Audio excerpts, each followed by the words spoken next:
نصلی علی رسولہ الکریم۔ رمضان المبارک کی آمد ہے، روزوں کی فرضیت کا مہینہ ہے۔ روزہ اسلام میں بہت بڑی اہمیت کا حامل ہے۔ مسلمانوں میں ایک بہت بڑی تعداد اس عبادت کی اہمیت سے ناواقف ہونے کی وجہ سے اس میں بہت کوتاہی کرتے ہیں۔ کئی لوگ وہ صحیح تندرست ہونے کے باوجود روزہ رکھنے سے گریز کرتے ہیں۔ تو ایسے لوگوں کو اگر کتاب اللہ کی اور سنت رسول اللہ کی نصوص کا علم ہو، جن میں اس عظیم الشان عبادت کی عظمت کو اور اہمیت کو خوب اجاگر کیا گیا ہے، تو مجھے یقین ہے کہ ہمارے بہت سے کوتاہی کرنے والے مسلمان بہن بھائی وہ اس کوتاہی سے توبہ کر لیں گے اور روزے رکھنے شروع کر دیں گے۔ روزے صرف یہ رمضان کے روزوں کی فضیلت نہیں ہے، یہ روزے کی مطلق عبادت کی بات ہے۔ مطلق عبادت، روزے کی مطلق عبادت کے حوالے سے کتاب اللہ میں بھی اور سنت رسول اللہ میں بھی جو اس کی اہمیت ہے، اس پر چند کلپس آپ کے سامنے پیش کرنا چاہتا ہوں۔ ان کلپس کے بعد جو رمضان المبارک کے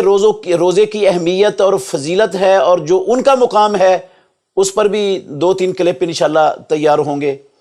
تو یہ کلپس اس لیے سننا بڑی اہمیت کا حامل ہے کہ ہم اس عبادت کو بہت معمولی سمجھتے ہیں، اس کو اہمیت نہیں دیتے زندگی میں۔ تو مسلمان اگر ان کلپس کو سن لیں گے، سستی کرنے والے خاص طور پر، تو مجھے انشاءاللہ الرحمن اللہ سے بڑی امید ہے کہ وہ اپنی پہلی سستی پر توبہ بھی کریں گے، وہ کوتاہی پر نادم بھی ہوں گے، اور آئندہ اللہ سے عہد اور پکا تہیہ بھی کریں گے کہ آج کے بعد ہم نے انشاءاللہ روزے نہیں چھوڑنے، نہ رمضان کے روزے چھوڑنے ہیں، نہ سوموار جمعرات کو چھوڑنا ہے، نہ ایام بیض کے روزے چھوڑنے ہیں، نہ ہم نے عاشورے کا روزہ چھوڑنا ہے، نہ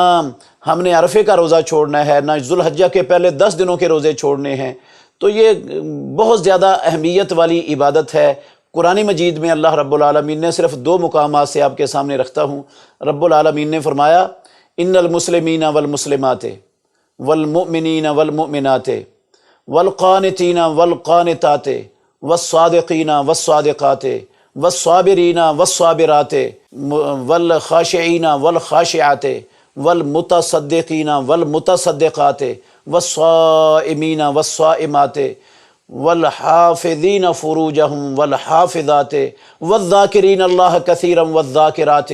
اعد اللہ لہم مغفرتا واجرا عظیما۔ یقیناً مسلمان مرد اور مسلمان عورتیں،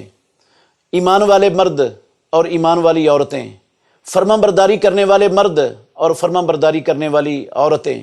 صبر کرنے والے مرد اور صبر کرنے والی عورتیں، سچ بولنے والے مرد اور سچ بولنے والی عورتیں، خشوع خضوع اور عاجزی انکساری اختیار کرنے والے مرد اور خشوع خضوع عاجزی انکساری اختیار کرنے والی عورتیں، صدقہ دینے والے مرد اور صدقہ دینے والی عورتیں، روزہ رکھنے والے مرد اور روزہ رکھنے والی عورتیں، اپنی شرمگاہوں کی حفاظت کرنے والے مرد اور اپنی شرمگاہوں کی حفاظت کرنے والی عورتیں، بہت زیادہ اللہ کا ذکر کرنے والے مرد اور بہت زیادہ اللہ کا ذکر کرنے والی عورتیں، اعد اللہ لہم مغفرتن، اللہ رب العالمین نے ان کے لیے بہت بڑی بخشش تیار کی ہے، وَأَجْرًا عَظِيمًا، اور عظمت والا اجر اللہ رب العالمین نے تیار کیا ہے۔ اگر ان صفات کو اپنے اندر پیدا کرنے سے ایک ایمان والے مومن مسلمان مرد عورت کو اللہ رب العالمین کی طرف سے بہت بڑی بخشش کی ترغیب دی گئی ہے اور بہت بڑے اجر کی بشارت دی گئی ہے، تو ان صفات کو اپنے اندر پیدا کرنا یہ مسلمان کے اپنے اختیار میں ہے، بس میں ہے، کوئی مشکل بھی نہیں ہے۔ تھوڑی سی توجہ دینے کی ضرورت ہے۔ اگر ہم اس پر توجہ دیں گے تو ان میں ایک روزے کا عمل بھی ہے، روزے کی عبادت بھی ہے۔ تو یہ روزہ، اس سے اندازہ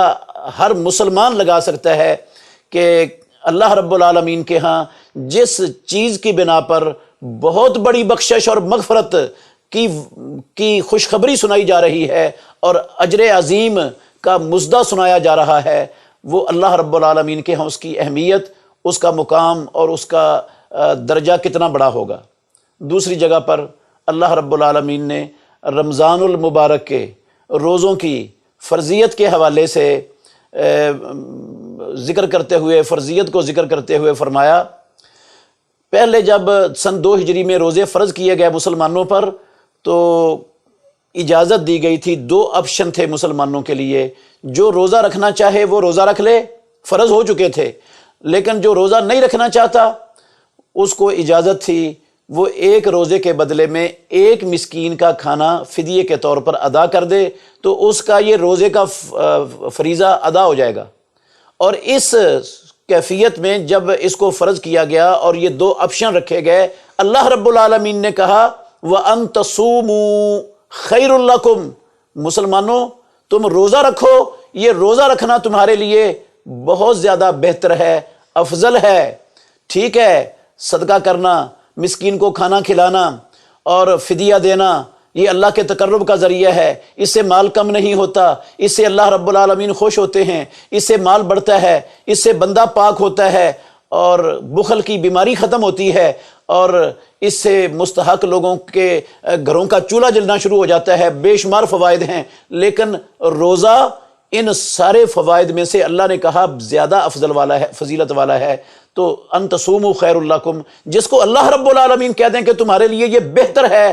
کیا اس کی بہتری میں کوئی شک شبہ رہ سکتا ہے؟ تو جب اتنا بہتر عمل اللہ رب العالمین نے ہمیں دیا ہوا ہے تو میری مسلمانوں سے گزارش ہے کہ ہمیں اس حوالے سے جو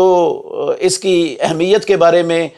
اپنے ذہن کے اندر شک شبہ تھا، خلل تھا، اس کو دور کر دینا چاہیے اور تہیہ کرنا چاہیے۔ جس کی اتنی بڑی عظمت ہے اس عمل سے انشاءاللہ ہم نے آئندہ زندگی میں کوتاہی نہیں کرنی۔